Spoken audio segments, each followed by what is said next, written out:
You're watching KMNH, Kids Making the News Happen. Thanks for watching KMNH, Kids Making the News Happen. I'm Omer, and today is Friday, March 27th. If you live in Northside, you probably know that our community is known for its many vultures. We asked a Happen volunteer and retired naturalist Pat Agnew a few questions about our Northside Vultures, and she replied with some cool facts about our feathered friends.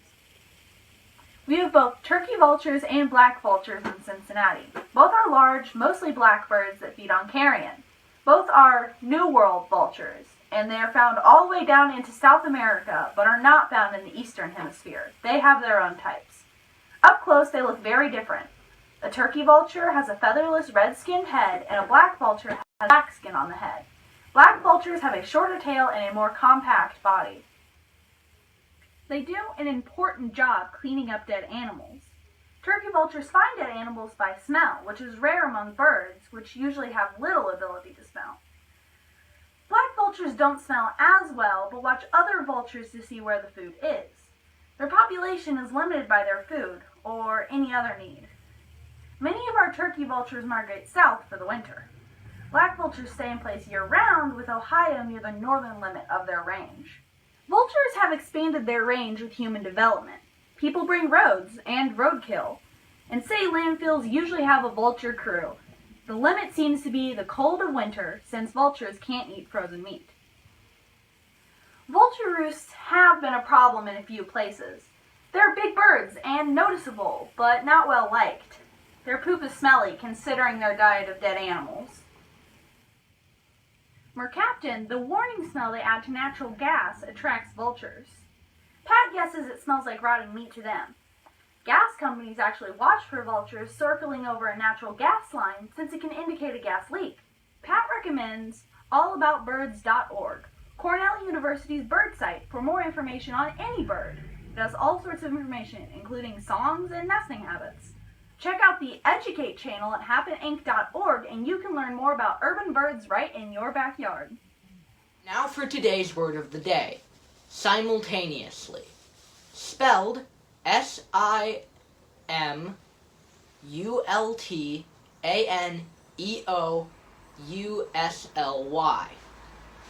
Simultaneously is defined as going on at the same time. If you are singing and dancing at the same time, this is an example of a situation where you are doing two things simultaneously. Many people would like to do everything simultaneously. The term for this is multitasking. This term started in 1954 for describing what a lawnmower could do in an advertisement. Then the term was used in the computer world in the 60s, 70s, and 80s. Then, sometime in the 80s, it was used to describe how humans could work on several projects simultaneously. Some suggest that Oprah used the term on her show, and then the term spread throughout the world like you know what.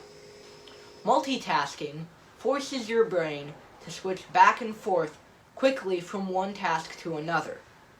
This wouldn't be a big deal if the human brain could transition seamlessly from one job to the next, but it can't. The typical person checks emails once every 5 minutes, and that, on average, it takes 64 seconds to resume the previous task after checking your email. In other words, because of email alone, we typically waste 1 out of every 6 minutes. So we bring you this word of the day, simultaneously, to think about maybe slowing down during this time of isolation and focusing more on one task at a time. Almost 70 degrees today, but still a chance of rain in the afternoon and into the evening. And the chances of rain don't change into Saturday. Things won't completely dry out until possibly Sunday, and it will still be partly cloudy with a bit of sun. It might be the only sun you see for a while in the next several days. This is Thaddeus with your weather update. During this time, we can't forget about another crisis called climate change. It is now more prevalent today than ever and could be a global home crisis.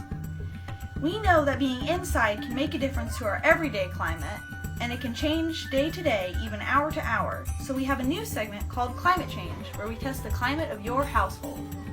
In today's climate change report, we learned that we actually have volcanoes in our neighborhood. Hello. Hi. Can you say hi, Jake? Hi. Okay. We are about to watch a volcano explode. We've got our vinegar and baking soda, and we made these cool volcanoes. We made these cool volcanoes at Happen Inc. in Northside, and they were made out of clay, but it's a way that we can see the volcano explode. So we're gonna put a little bit of our baking soda into the volcano. And then we added the vinegar into this little container. Okay, so scooch back just a little bit. Do you want to pour it in? Yes. Go ahead, pour it in.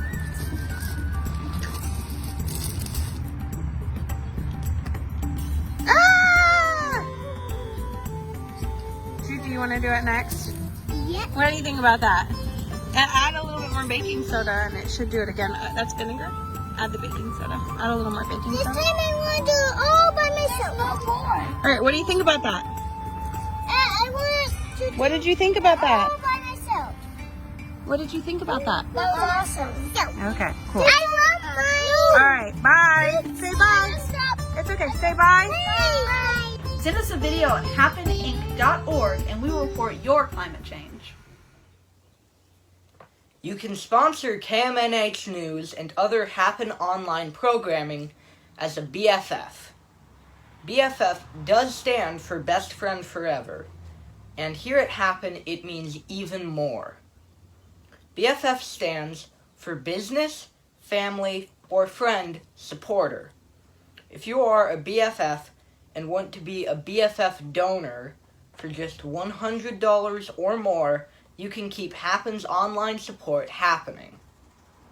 We will recognize and thank you on air for your donations.